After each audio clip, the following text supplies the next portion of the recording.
What's up, everybody? Welcome to the video. It's me, Peyton from Judgment Day Fitness. If you didn't know that, subscribe and get to know me a little better. Thank you for watching this video. This is another cancer video for you guys. I'm going to be talking about the symptoms that I've had while I was on chemotherapy for 12 miserable weeks.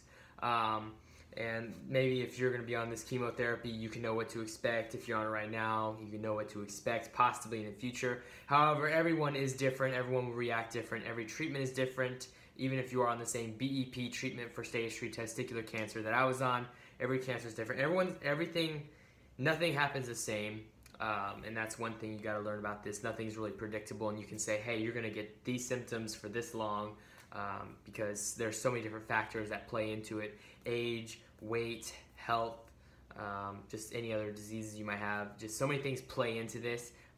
But this is what I'm gonna tell you guys what I faced, and hopefully you guys never have to face anything like this. But a lot of people were curious about what my symptoms were, so here's the video.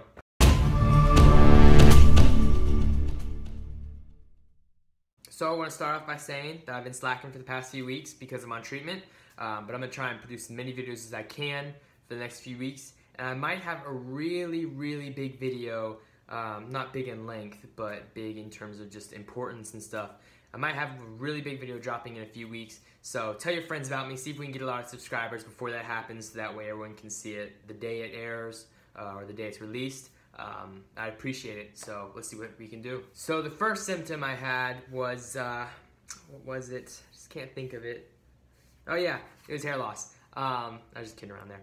So it was hair loss. I lost the hair on my head because I shaved it. I don't think I would have lost all the hair because I still have some growing back, just not enough to make a full head of hair. First I was losing the hair on top of my head, and then I was starting to lose a little bit on the sides. But I was just like, all right, screw this. We're just going to shave it off and have a good time with it. So that video will be, I'll link that video at the end of this video. And it was really funny. I think you guys should check it out if you haven't seen it before. And so it was hair loss. That was my symptom. Now, the thing is, I didn't lose any hair on, like, from here down. Or I didn't lose my eyebrows or eyelashes, thank goodness. But what happened was I shaved my arms because of the tape they were using to keep the IVs in. It was getting really painful when they would take the tape off, so I shaved my arms. And I shaved them a few weeks ago and they haven't grown back. So that's a little odd because my hair grows pretty fast. I didn't lose any hair on my legs. I just, anything I shaved from here down hasn't grown back in, hasn't grown back in pretty much 12 weeks. So that was the first symptom. So the next symptom I had was weight loss. I kind of blame myself for that, not in terms of losing weight in general, but I blame myself for losing so much weight. I was 185 when this all started. I was 175 when I started chemotherapy because the surgery I lost 10 pounds after the surgery. So I've lost 25 pounds since I started chemotherapy, 35 since I started the surgery, or since I had the surgery, because I'm 150 right now, and I'm gonna get that back up as soon as possible. But I could have force-fed myself more. I could have exercised more, I guess. So I blame myself for that, but I'll get it all back really soon. So next symptom I had to deal with was loss of appetite. I just haven't been hungry pretty much since day 3 of chemotherapy, and that was 12 weeks ago. Yeah, exactly 12 weeks ago actually. I don't know if it was exactly day 3, but really I just haven't been hungry since I started chemotherapy. I've just always felt full.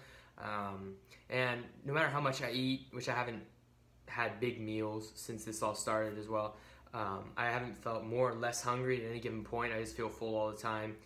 But I can force feed myself. It's not that hard.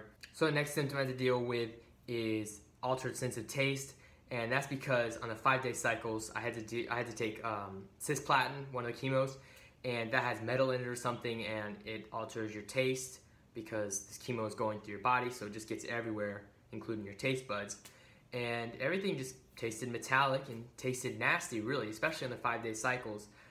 My sense of taste is pretty much back to normal by now. It's been 2 weeks since I've had cisplatin, and I don't ever want to have it again, of course. But hey, it did its job. So the next thing we got is fatigue and weird sleeping schedule. And by weird sleeping schedule, I mean I wake up at 5 a.m. or 2 a.m. or just random times of the night when I was sleeping, or fall asleep at random times of the day.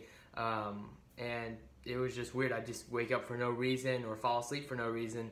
And I had no idea why I was waking up at this time of the night, but I'd be able to go back to sleep pretty easily though. That's the good thing. And I was very tired during, especially the 5-day cycles, really tired, really low energy. And for most of 12 weeks, I didn't have much energy the entire time. And I'd always be falling asleep early. So with nausea, it's something that most chemotherapy patients experience. Fortunately, I was so drugged up that nausea never really was a big thing. I was nauseous a few times, but they just gave me more drugs and I'd be all good. There were only 2 times I almost threw up, and it was within the same few minutes. I was dry heaving, I guess, because I was making the motion. I felt like I was throwing up and everything, but nothing came out, so I didn't throw up. And I'm really thankful that I didn't throw up in these entire 12 weeks I was on chemotherapy, because I really hate throwing up, so I'm glad that happened. So sore joints was another thing I was dealing with. It's very common among chemotherapy patients to have sore joints, just like nausea is. And my joints are still a little sore, and normally they are because of all the working out I did, but I haven't worked out in a few weeks. Of course, I'll change that in a little bit, but my joints weren't sore at all, and I wasn't sleeping weird or anything to cause it, so it's definitely the chemotherapy. Collapsed veins, I blame that mostly on being pricked and prodded and given so many IVs over these 12 weeks. I blame it on that. Collapsed veins, it's just, there's no way to describe it. It's absolutely terrible. My arms feel tight because of it, because my veins now feel like rubber bands. So I guess there is a way to describe it. My veins feel like rubber bands now, and it's pretty painful. I feel weird if I stretch my arms out like this. I feel like the vein that runs across right here and here, I feel like it feels like a rubber band, and it's very sensitive. So if they try to poke me there, they're not going to get an IV probably, unless they're an absolute master at getting IVs. So the only veins I have left are in my hands and on past my elbows right here, because this is where we went for the entire 12 weeks in terms of setting IVs.